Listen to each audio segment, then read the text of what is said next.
ቱርክ በምስራቅና በምዕራብ መካከል የምትገኝ የኢስታንቡል ውብ ህንፃዎችና ጎዳናዎች ያሏት የታሪክና የባህል ማዕከል እንደሆነች በብዙዎቻችን ዘንድ ትታወቃለች። በየዓመቱ በሚሊዮኖች የሚቆጠሩ ቱሪስቶች ወደ ካፓዶሺያ፣ አንታሊያና ኢስታንቡል በመጉረፍ የሀገሪቱን ውበት ያደንቃሉ።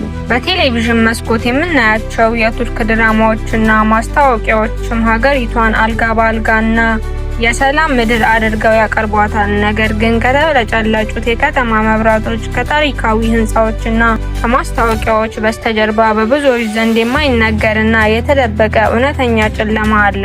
ዛሬ በዚህ ቪዲዮ ውስጥ የምናየው የቱርክን የቱሪዝም ገጽታ ወይም የድራማዎቿን ውበት አይደለም፣ ይልቁንም ከተጋረደው መጋረጃ በስተጀርባ ያሉትን ማንም ሊነግራችሁ የማይፈልጋቸውን አሰቃቂ እውነታዎች ነው። ከከፍተኛ የኢኮኖሚ ውድቀት እስከ ህገወጥ የሰው ዝውውር መረብ፣ ከፖለቲካዊ ጭቆና እስከ ጥቁር ገበያ ማጭበርበሮች ድረስ ያሉትን ሚስጥሮች በጥናትና በመረጃ አስደግፈን ይዘንላችሁ ቀርበናል። እስከ መጨረሻው አብራችሁን በመቆየት የቱርክን ያልተነገረ ጥቁር ጎን አብረን እንመርምር። ወደ ዋናው ታሪካችን ከመግባታችን በፊት እንዲህ ያሉ ጥልቅ በጥናት የተደገፉና መረጃ አዘል የሆኑ ዶክመንተሪዎች ሁልጊዜ እንዲደርሷችሁ አሁኑኑ ሰብስክራይብ ማድረጋችሁንና የደውል ምልክቷን መጫናችሁን አትርሱ። በአንድ ወቅት ፈጣንና አስደናቂ የኢኮኖሚ እድገት አስመዝግባ የነበረችው ቱርክ በቅርብ ዓመታት ውስጥ በታሪኳ አይተው የማይታወቀው ከባድ የኢኮኖሚ መዛባት ውስጥ ወድቃለች። የሀገሪቱ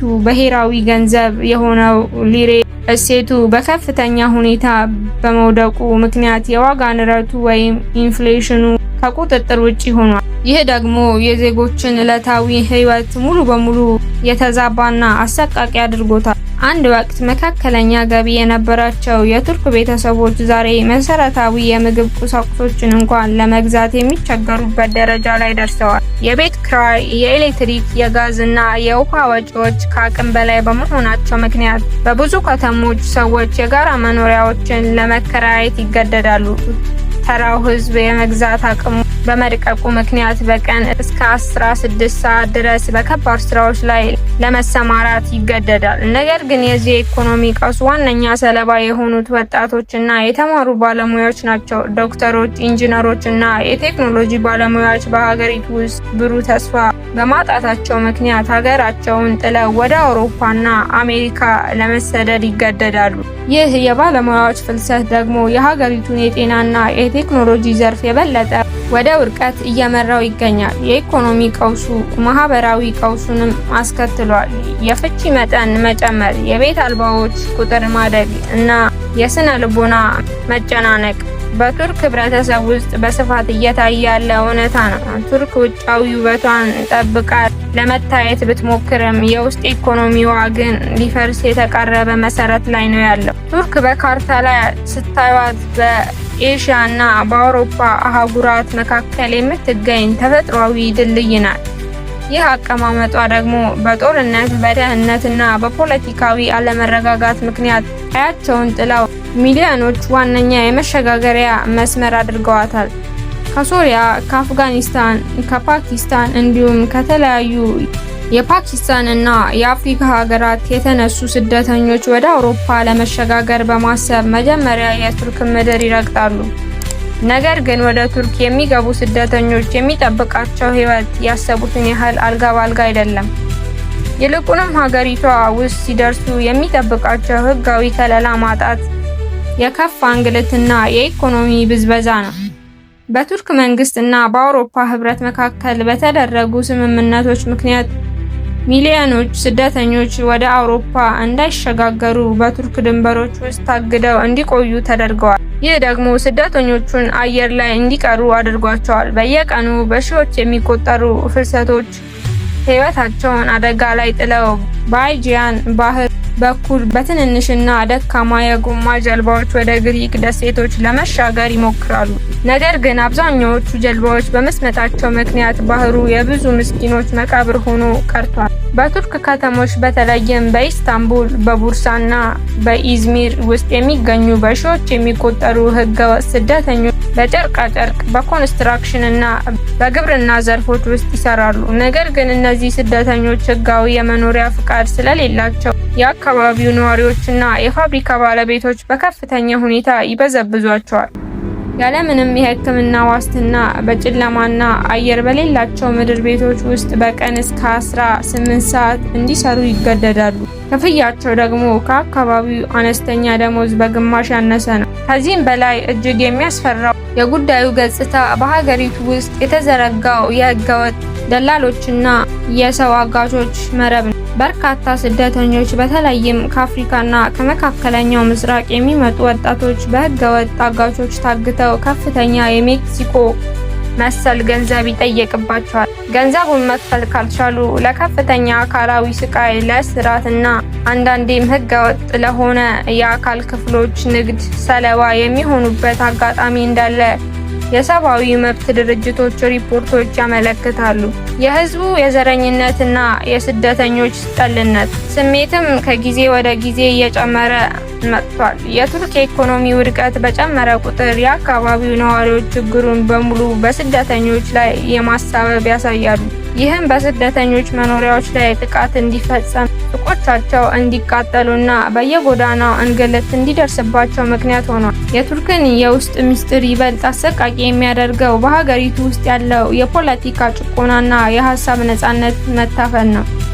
በብዙዎቻችን ዘንድ ቱርክ የዲሞክራሲ ስርዓት የምትከተል ሀገር ተደርጋ ብትወሰድም እውነታው ግን የመንግስት ተቃዋሚዎችንና የነጻ ድምጾችን አፎች በማፈን ላይ የተመሰረተ ነው። በተለይም ከ2016ቱ የከሸፈ የመፈንቅለ መንግስት ሙከራ በኋላ የሀገሪቱ የፖለቲካ ምህዳር ሙሉ በሙሉ ተቀይሯል።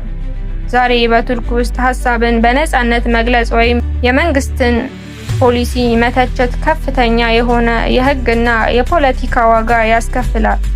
ቱርክ በዓለም ላይ በርካታ ጋዜጠኞችንና የህግ ባለሙያዎችን በማሰር ከቀደሙት ሀገራት አንዷ ሆናለች። መንግስትን የሚቃወሙ የሙስና መረጃዎችን የሚያወጡ ወይም የሰብአዊ መብት ጥሰቶችን የሚያጋልጡ ገለልተኛ ጋዜጠኞች በቀጥታ የሽብርተኝነት ድጋፍ በሚል ሐሰተኛ ክስ ወደ እስር ቤት ይወረወራሉ።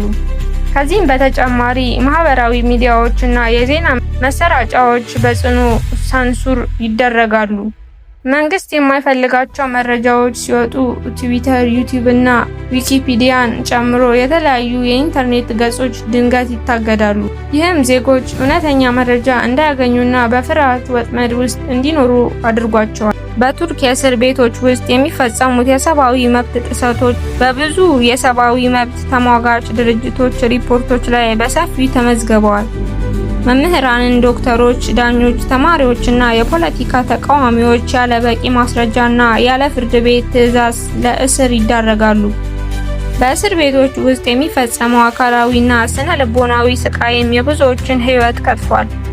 የሀገሪቱ የፍትህ ስርዓት ሙሉ በሙሉ በፖለቲካ ተጽዕኖ ስር በመውደቁ ምክንያት የታሰሩ ሰዎች ፍትሃዊ ፍርድ የማግኘት እድላቸው እጅግ አነስተኛ ነው። መንግስትን የሚቃወመው ማንኛውም አካል በቅጽበት የሀገር ጠላት ተደርጎ ስለሚፈረጅ ህዝቡ በፖለቲካ ጉዳይ ላይ የመናገር ፍላጎቱን አጥቷል። ይህ የፍርሃት አየር ደግሞ ህብረተሰቡ እርስ በርሱ እንዲጠራጠር አድርጎታል። ምክንያቱም የቅርብ ጎረቤት ወይም የስራ ባልደረባ እንኳን መንግስትን ተችተህ ከተናገርክ ሊያጠቁት የሚችሉበት እድል ከፍተኛ ነው። የቱርክ ውጫዊ ውበትና ዘመናዊነት በውስጡ እንዲያለውን መራራ የፖለቲካ ጭቆና ደብቆ ይዟል። በየዓመቱ በ10 ሺዎች የሚቆጠሩ የውጭ ሀገር ዜጎች ከአውሮፓ፣ ከእስያና ከአፍሪካ ወደ ቱርክ ይጎርፋሉ። ምክንያቱም ደግሞ የቱርክ የህክምና ቱሪዝም ዘርፍ ነው። በተለይም የፕላስቲክ ሰርጀሪ፣ የፀጉር ንቅለ ተከላ እና በጥርስ ህክምና አሰጣጥ ላይ በሚያቀርቡት ዝቅተኛ ዋጋና ማራኪ የማስታወቂያ አቀራረብ። ነገር ግን ከዚህ ብልጭልጭ የማስታወቂያ ዓለም በስተጀርባ እጅግ አደገኛ የሆነ ጥቁር ገበያ ይንቀሳቀሳል። በሀገሪቱ ውስጥ ፍቃድ የሌላቸው፣ በቂ ህክምና እውቀት በሌላቸው ባለሙያዎች ህገወጥ ክሊኒኮች የሚሰሩ በርካታ ስፍራዎች አሉ። በሺዎች የሚቆጠሩ ሰዎች በቅናሽ ዋጋ ተታለው ወደ እነዚህ ክሊኒኮች በመሄድ ለአካል ጉዳት፣ ለከባድ የጤና ችግርና አንዳንዴም ለሞት ይዳረጋሉ። ከቀዶ ህክምና በኋላ ችግር ቢፈጠር እንኳን እነዚህ ህገወጥ ክሊኒኮች ኃላፊነት አይወስዱም። የህግ ከለላ ማጣትና የማታለል መረቦች የብዙዎችን ህይወትና ተስፋ አበላሽተዋል። በአጠቃላይ ቱርክ በውጫዊ ውበቷ፣ በባህሏ፣ በታሪኳና በቱሪዝም መስህቦቿ የምትደነቅ ሀገር ብትሆንም ከጀርባዋ ግን በርካታ ያልተመለሱ ጥያቄዎችና አሰቃቂ እውነታዎች አሏት። የከፋ የኢኮኖሚ ውድቀት፣ የስደተኞች ስቃይና የጉልበት ብዝበዛ፣ የፖለቲካ ጭቆናዋና የሕክምና ማጭበርበሮች የዚች ሀገር ያልተነገሩ ጥቁር ጎኖች ናቸው። ወደዚች ሀገር ለመጓዝ፣ ለመማር፣ ለመታከም ወይም ለመኖር የሚያስብ ማንኛውም ሰው እነዚህን እውነታዎች አስቀድሞ በጥንቃቄ ሊገነዘባቸው ይገባል። ወደፊትም እንዲህ ያሉ ጥልቅ የምርመራ ዘገባዎችና እውነተኛ ታሪኮች በፍጥነት እንዲደርሳችሁ አሁኑኑ ቻናላችንን ሰብስክራይብ ማድረጋችሁን እንዳትረሱ። ሀሳባችሁን በኮሜንት መስጫው ላይ አጋሩ።